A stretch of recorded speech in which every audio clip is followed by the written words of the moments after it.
ಒಂದು ಹುಡುಗ ನಿಮ್ಮ ಲೈಫಲ್ಲಿ ಬರ್ತಿದ್ದಾನೆ ಅಂತೇಳಿದ್ರೆ ಅದನ್ನು ಒಂದು ಸತಿ ಅಲ್ಲ ಸುಮಾರು ಸತಿ ಯೋಚನೆ ಮಾಡಬೇಕಾಗುತ್ತೆ. ಏನಕ್ಕೆ ಅಂತೇಳಿದ್ರೆ ಇದು ಮೇಲೆ ಏನು ಫೋಟೋ ನೋಡ್ತಿದ್ರೆ ಇವ್ರ ಹೆಸರು ಸಲ್ವಿ ಯಾಸ್ಮಿನ್ ಅಂತ. ಇವರೊಬ್ಬರು ಆಸ್ಟ್ರೇಲಿಯಾದ ಸಿಟಿಜನ್ ಆಗಿರ್ತಾರೆ. ಸೊ ಇವ್ರಿಗೆ 2003ರಲ್ಲಿ ಒಬ್ಬ ಪಾಕಿಸ್ತಾನದ ಹುಡುಗನ ಜೊತೆಗೆ ಲವ್ ಆಗುತ್ತೆ. ಹಾಗೆ 2014 ಇವ್ರಿಗೆ ಮದುವೆನೂ ಆಗುತ್ತೆ ಮತ್ತು 2 ಮಕ್ಕಳು ಕೂಡ ಆಗುತ್ತೆ. ಆಮೇಲೆ ಇವನು ಹೇಳ್ತಾನೆ, ಬಾ ನಮ್ಮ ದೇಶಕ್ಕೆ ಹೋಗೋಣ, ನೀನು ತುಂಬ ಸುಖವಾಗಿ ನೋಡ್ಕೋತೀನಿ ಅಂತ ಹೇಳಿ ಕರ್ಕೊಂಡು ಹೋಗ್ತಾನೆ. ಇವನು ಫ್ರಾನ್ಸಿಂದ ಪಾಕಿಸ್ತಾನಿಗೆ 2014ರಲ್ಲಿ ಹೋಗ್ತಾರೆ. ಅದು ಹೋಗಿ 1 ದಿನ 2 ದಿನ ತುಂಬಾ ಚೆನ್ನಾಗಿ ನೋಡ್ಕೋತಾರೆ. 3ನೇ ದಿನದಿಂದ ಇವಳಿಗೆ ಒಂದೇ ಒಂದು ಸೂರ್ಯನ ಕಿರಣ ಬೆಳಕು ಬೀಳಿಲ್ದಿರೋ ಕತ್ತಲೆ ಕೋಣೆಯಲ್ಲಿ ಇವಳನ್ನ ಮತ್ತು ಇವರಿಬ್ಬರು ಮಕ್ಕಳನ್ನ ಕೂಡಾಕ್ತಾರೆ. 1 ವರ್ಷ ಅಲ್ಲ 2 ವರ್ಷ ಅಲ್ಲ, ಸುಮಾರು 12 ವರ್ಷಗಳ ಕಾಲ ಕೂಡಾಕ್ತಾರೆ.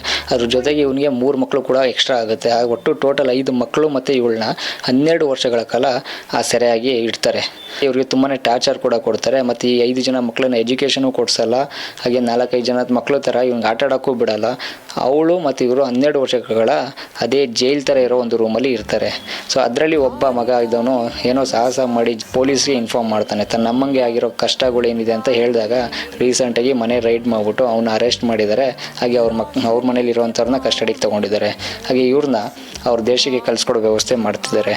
ಒಬ್ರು ಲೈಫಲ್ಲಿ ಬರ್ತಿದ್ದಾರೆ ಅಂತೇಳಿದ್ರೆ ಕರೆಕ್ಟ್ ಡಿಸಿಷನ್ಸ್ ತೊಗೋಬೇಕು. ಯಾಕಂತೇಳಿದ್ರೆ ಇದು ಶಾರ್ಟ್ ಟೈಮ್ ರಿಲೇಷನ್ಶಿಪ್ ಆಗಲ್ಲ. ಸೊ ಇದು ನಮ್ಮ ಜೀವನ ಪರ್ಯಂತ ಇರೋ ರಿಲೇಷನ್ಶಿಪ್ ಆಗುತ್ತೆ. 12 ವರ್ಷಗಳ ಕಾಲ ಅದೇ ರೂಮಲ್ಲಿ ಇದ್ದರು ಅಂತ ಹೇಳಿದ್ರೆ ಯಾವ ಥರ ಇರ್ಬೋದು. ಅವ್ರ ಫೋಟೋ ನೋಡಿ, 2014ರಲ್ಲಿ ಹೀಗಿದ್ರು, 2026ರಲ್ಲಿ ಹೀಗಿದ್ದಾರೆ. ಬರೀ 12 ವರ್ಷ ಗ್ಯಾಪಲ್ಲಿ ಅವ್ರ ಸ್ಕಿನ್ಗೆ ಒಂದೇ ಒಂದು ಬೆಳಕು ಕೂಡ ಇಲ್ದಿರ ಸ್ಕಿನ್ ಯಾವ ಥರ ಹಾಳಾಗಿದೆ ಅಂತ.